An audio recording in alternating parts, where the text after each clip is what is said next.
ओम नमः शिवाय। आज अष्टावक्र महागीता का शुभारंभ किया जा रहा है। यह अष्टावक्र महागीता का समस्त उच्चारण व विस्तार मैं अपने आराध्य भगवान शिव को अर्पित करता हूँ। साथ ही आप सब भक्तों की जिजीविषा को यह मेरा पाठ अर्पण है। मुझे आशा है कि आप लोग इसको ध्यान से सुनेंगे और समझने का प्रयास करेंगे, और साथ ही साथ यह मेरा पाठ मुझे इसके चिंतन के नए आयामों की ओर ले जाएगा।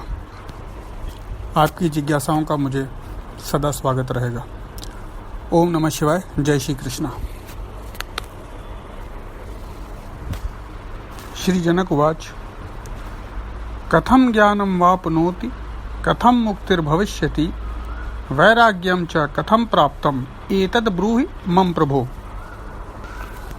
जनक पूछते हैं, हे प्रभो, हे मेरे स्वामी, यह ज्ञान कैसे प्राप्त होता है प्रभो? मुझे मुक्ति कैसे प्राप्त होगी प्रभो? मैं वैराग्य को कैसे प्राप्त कर पाऊंगा? कृपा करके यह मुझसे कहें। इस दिव्य प्रश्न को ध्यान से सुनिए। जब ऐसा दिव्य प्रश्न पूछा जाता है तो दिव्य ही घटता है। राजा जनक ने अपना वैभव, अपना पद, अपनी संपत्ति सबको किनारे रख के एक दीन ऋषि कुमार के चरणों में बैठकर यह प्रश्न पूछा। और जब श्रेष्ठ शिष्य श्रेष्ठ गुरु के चरणों में बैठकर अध्यात्म की जिज्ञासा पूछता है तो वहां दिव्य ही घटता है। जनक ने अष्टावक्र महाराज को प्रभु कह के संबोधित किया। जनक ने सत्संग का श्रवण किया है, वे भी शास्त्री हैं और वो जानते हैं कि उनके ये प्रश्नों का उत्तर कोई बहुत बड़ा विद्वान ही दे सकता है। प्रश्न गूढ़ हैं और आपस में जुड़े हुए हैं। शिष्य ने अपने प्रथम श्लोक में ही अपने प्रश्नों को स्पष्ट करने की कोशिश की है। उसने किसी सांसारिक विषय की इच्छा नहीं की है। उसे कोई भी सांसारिक विषय का ज्ञान नहीं चाहिए। वो तो सिर्फ ज्ञान के स्वरूप को जानना चाहते हैं। शिष्य को ये ज्ञात है कि बिना वैराग्य के ज्ञान नहीं प्राप्त हो सकता। इसीलिए उसने तीसरे प्रश्न में वैराग्य की बात की है। और वह यह भी जानता है कि वैराग्य सद्बुद्धि के बिना नहीं हो सकता, और वो सद्बुद्धि को शास्त्र में विवेक कहते हैं।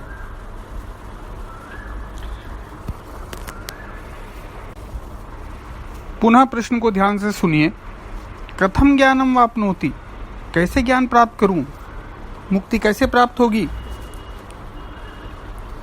वैराग्यम कथम प्राप्तम, यह वैराग्य कैसे प्राप्त हो? तो ऐसे प्रश्न करने वाला शिष्य निश्चित रूप से इससे बड़ा पात्र नहीं हो सकता। तो ज्ञान का अपना महात्म्य है, और भगवान कृष्ण ने भी अर्जुन को बोला कि तू परिप्रश्न करके, ज्ञानियों की संगत करके, आदरपूर्वक उनसे प्रश्न करके ज्ञान प्राप्त कर। और यह विधि बहुत सुंदर है। उदाहरण के तौर पर अगर हम एक प्रश्न लें, क्या सूर्य वास्तव में डूबता है? इंद्रियों के ज्ञान पर निर्भर करने वाले जो रोज सूरज को डूबता उतारता देख रहे हैं, वो बोलेंगे अवश्य सूर्य प्रतिदिन डूब रहा है और चढ़ रहा है। पर सत्य विज्ञान के अनुसार सूरज डूबता नहीं है। यह पृथ्वी सूरज के चारों ओर रोटेशन कर रही है। इस प्रकार के ज्ञान को न्याय ज्ञान कहा गया है। अगर तुम्हें चश्मे पे पीली फ्लेम लगी हो और तुम कहो सबको पीलिया हो गया है, तो तुम्हें अपनी फ्लेम उतारने की ज़रूरत है, क्योंकि तुम्हें सब कुछ पीला दिख रहा है। इसीलिए आत्मनिरीक्षण की आवश्यकता है। यह देखो तुम्हारे मन में विषय भरे हुए हैं कि तुम्हारे मन में कृपा की प्राप्ति उत्पन्न हो रही है। मुनि अष्टावक्रोवाच मुक्तिम इच्छसि चेत तात विषयान विषवत त्यज क्षमा आर्जव दया सत्यम पीयूषवत भजा। मुनि बोलते हैं, हे तात, हे मेरे शिष्य, हे मेरे प्रिय, जब शिष्य आदर देता है गुरु को और शिष्य पात्र भी होता है, तो गुरु ने उस ज्ञान का क्या करना है, वो तो उसके शरीर के साथ चला जाना है। तो गुरु भी तनिक देर नहीं करता, श्रेष्ठ गुरु भी अपने ज्ञान की गंगा बहाने में तत्पर हो जाता है।